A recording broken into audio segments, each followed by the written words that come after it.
Assalamualaikum warahmatullahi wabarakatuh. Hari ini kita mau mendatangi salah satu tempat usaha mungkin ya Bang ya. Usaha di bidang lobster. Salah satu lobster terbesar di mungkin Jawa Barat. Kita langsung aja ke tempatnya di daerah Batu Tumpang. Kebetulan kita didampingi langsung sama pembinanya, Pak Babin Batu Tumpang, Bribka Jaja.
Assalamualaikum, Bapak. Waalaikumsalam. Gimana kabarnya?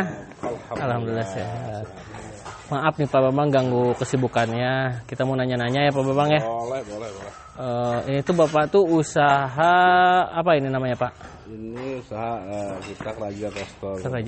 Kerajaan Roster. Oh, udah berapa lama Pak Bapak usaha di bidang roster ini? Kurang lebih udah 5 tahun. 5 tahun aja. Untuk ini Pak, awal mulanya Bapak tuh bisa memilih bidang usaha lobster itu kenapa gitu? Ceritanya gitu. Ya asal kan kita ingin memperdayakan masyarakat di sini. Kebetulan kan sebenarnya daerah kita sini kan asal pabrik genteng. Iya. Sehubungan pabrik genteng bahan bakunya susah, terus mereka pada nggak produksi lagi, ya saya cuma belajar cari inspirasi. Bikin pertama sih bikin baking block manual, terus iseng bikin lobster. Bikin lobster.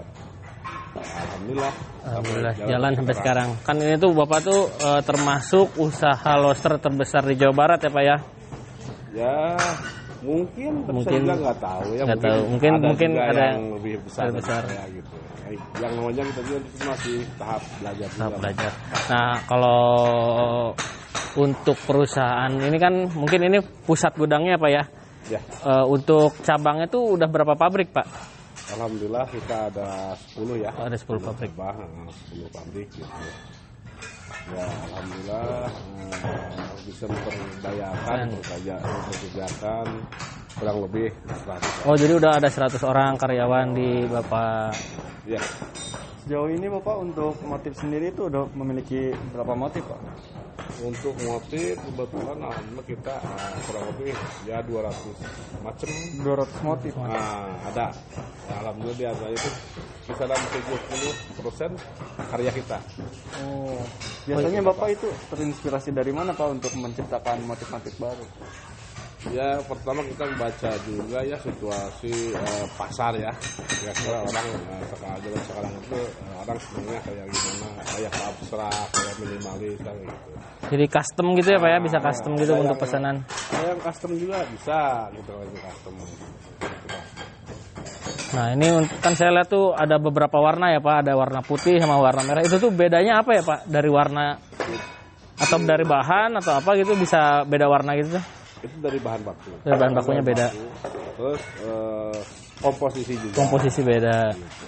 Terus antara untuk pasar untuk umum dan yang custom itu kadang-kadang beda di komposisi. Komposisi. Nah kalau untuk kendalanya nih Pak, kendala usaha di bidang lobster tuh apa aja sih Pak?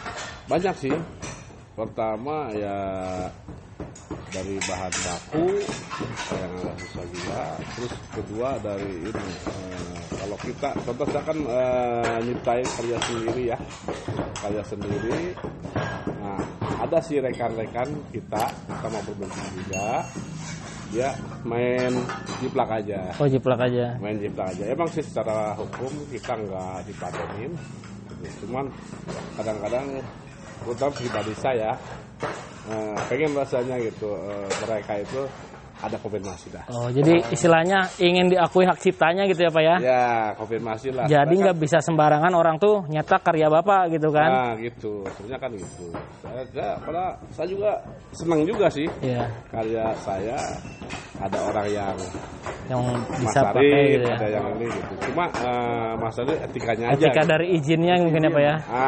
Izinnya itu kan kalau misalnya dia izin sama saya, otomatis kan saya titip sama dia itu jangan bikin yang bagus, harga yang bagus. Ya, jadi bisa ada takaran kualitasnya gitu ya Pak ya, minimal ya. Jadi istilahnya tuh ini karya Bapak tuh kualitasnya udah sekian, jangan sampai jatuh kualitas di tangan orang gitu. Jangan sampai dirusak. Ya betul. Nah, gitu tujuannya. untuk karyawan kan Bapak tuh tadi udah ada sekitaran 100 karyawan. Nah, untuk karyawan yang kerjaan tuh emang ada tenaga untuk ahlinya atau gimana gitu Pak? Itu masalah ahli pertama sih yang penting dia punya kemauan. Nanti masalah skill itu dia akan jadi otodidak gitu ya Pak ya. Tapi mungkin pertama-tama tuh dibimbing dulu sama Bapak gitu ya. Dibimbing dulu setelah dia berhasil baru deh kita diborongin. Dalam produksi nih Pak nih, biasanya dalam satu karyawan itu dapat menghasilkan berapa per hari? Tergantung modelnya ya, bahannya, dan tergantung si skill pegawai tersebut gitu. Jadi kadang-kadang kalau ada yang susah ya kisaran 50-60 piece sampai 80. Kalau yang agak gampangan, yang agak mudah itu bisa di atas 100. Berarti tergantung tingkat kesulitan juga. Dan keahlian kerjanya juga. Iya betul. Jadi kalau ini tuh motif apa ini Pak, nama-namanya Pak?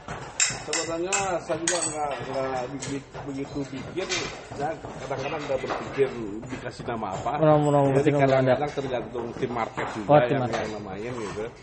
Yang kadang-kadang yang ya bahasa yang nama-nama yang udah di ini aja gitu. Contoh seperti ini katanya bilik gitu. Karena kalau disusun seperti bilik gitu. Oh iya. Nah ini Pak, saya mau nanya, kan dari mulai pembuatan sampai penjualan tuh berapa lama gitu, berapa hari? Itu kita tergantung ininya ya, tergantung custom dibikinnya, rumit apa enggaknya, terus jumlahnya. Rata-rata sih kita dari mulai cetak sampai pengeringnya seminggu dah. Seminggu udah beres. Seminggu setelah cetak baru. Jadi setelah cetak tuh langsung jemur, cuman kan tadi katanya ada yang pakai air dulu apa gimana gitu? Ya, ini nggak dijemur. Oh dijemur langsung aja gitu? Nggak dijemur? Dibiarin aja. Oh biarin, jadi kena angin-angin gitu aja gitu? Ya kita diseboringin supaya semen ini senyawanya lebih besar. Oh senyawa lebih besar. Untuk penjualan Bapak sudah menjual kemana aja gitu Pak? Alhamdulillah untuk penjualan ya di samping domestik ya, antar pulau juga gitu ya, ada juga yang keluar juga. Oh udah sampai keluar negeri ya Pak ya? Alhamdulillah ada keluar. Sampai kemana aja itu Pak keluar negeri Pak? Kita ke India, ke India, ke Malaysia, Singapura, udah pernah ya. Mungkin untuk lobster itu di luar kota mungkin masih jarang mungkin ya Pak untuk perusahaan lobster itu gitu. Dia masih jarang. Masih jarang mungkin kebanyakannya tuh mungkin di Pleret atau awal gimana sih Pak? Saya dengar kabar sih untuk skala nasional kiblatnya sini. Oh kiblatnya masih di Pleret, Purwakarta ya. Karena kita variatif dari segi model-model. Malah saya lihat coba buka di konten di luar ya, kayak Thailand, kayak Vietnam, kayak Malaysia, nggak ada. Oh belum ada. Sempat kemarin orang Brunei. Oh Brunei. Orang Brunei nawarin kerjasama. Oh kerjasama. Coba kita ribet di itunya. Masih belum sampai ke situ lah ya. Masih belum sampai ke situ ranahnya. Iya. Jadi saya pengen memperdayakan di daerah dulu ya. Yang merah. Yang merah. Udah lumayan banyak juga ini ya. Ya, cuma di sini untuk semua beberapa model aja. Oh modelnya di sini nggak semua di sini gitu ya Pak ya? Nggak, ini beberapa model aja. Kebetulan yang paling banyak kan yang di sebelah sana. Oh di pabrik yang sebelah tadi yang awal itu ya Pak ya? Iya, betul. Nah, kira-kira Pak untuk penghasilan dan pengeluarannya per bulannya itu kira-kira berapa ya Pak? Masalah penghasilan dan pengeluaran itu tergantung dari produksi yang kita produk ya, terus tergantung dari barang yang keluarnya juga. Jadi istilahnya nggak menentu, nggak tetap. Jadi gimana pasanan konsumen mungkin ya Pak ya? Gitu, tergantung berapa banyak yang kita jual dan seberapa banyak kita produksi gitu Pak. Kalau di zaman sekarang nih yang situasi COVID seperti ini, apakah itu mempengaruhi proses? Oh jelas. Usaha? Kalau pengaruh sih ada, jelas ada. Karena kan di beberapa daerah Kayak penutupan jalan gitu ya Pak ya? Otomatis pembangun agak di ini kan gitu. Ada yang emang masih bisa jalur masih bisa dilewati, ada yang enggak. Itu ngaruh juga Pak. Ya, berarti Pengaruh gitu. Cuma alhamdulillah untuk sementara ini kita masih bisa berjalan, masih bisa produksi gitu. Jalannya lancar. jadi berharap tuh COVID segera berlalu ya Pak ya? Ya, mudah-mudahan cepat berlalu lah. Untuk ini Pak, susah dan senangnya nih Bapak usaha di bidangnya itu apa? Ya banyak sih, tantangannya banyak. Contoh, istilahnya kita kan awal-awal kita bikin cetakan, bikin model, enggak langsung sukses. Begini saja. Banyak juga gitu yang dulu. Banyak ada orang yang komplain juga. Gitu. Nah dari itulah saya pelajari alhamdulillah. Alhamdulillah. Berarti tinggal senangnya lah ya sekarang. Amin. Oke, jadi sekarang nih Putra katanya mau nyobain bikin losternya nih Pak. Boleh. Silakan.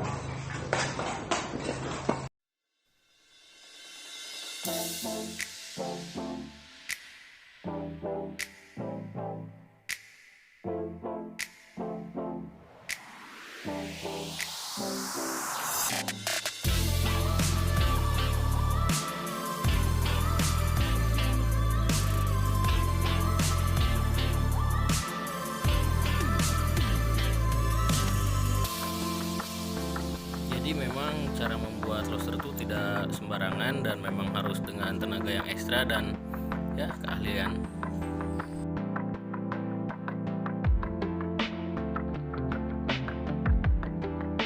Jadi lumayan susah juga ya Pak ya, harus ada tenaga ekstra dan mungkin sedikit keterampilan kita buat malu-malu gitunya itu. Jelas. Nggak bisa sembarangan gitu ya Pak ya? Nggak bisa asal-asalan. Nah ini tuh Pak, banyak mungkin ada di luaran yang mau beli itu harganya berapa dan kita harus kemana nih kalau beli? Kalau masalah harga itu tergantung ya Pak ya, tergantung model dan bahannya, terus komposisinya, gitu. Yang grade A apa grade B. Oh ada grade-grade-nya juga ya Pak ya? Juga, tergantung dari konsumen. Oh dari konsumennya. Nah kalau masalah mau belinya, kita kan ada tim market juga gitu ya. Tim market juga. Ada ya boleh juga datang langsung ke lokasi. Lokasinya di mana itu Pak?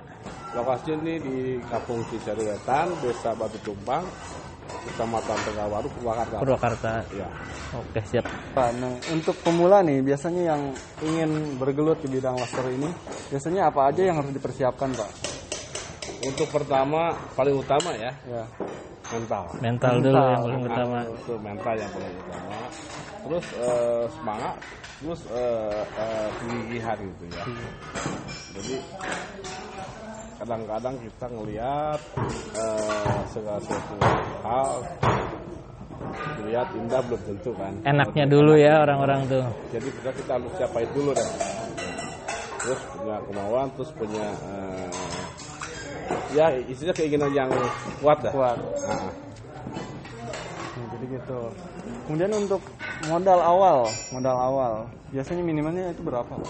Kalau untuk modal awal itu relatifnya untuk tahap percobaan pertamanya siapkan aja kisaran di angka 20 sampai 30 deh.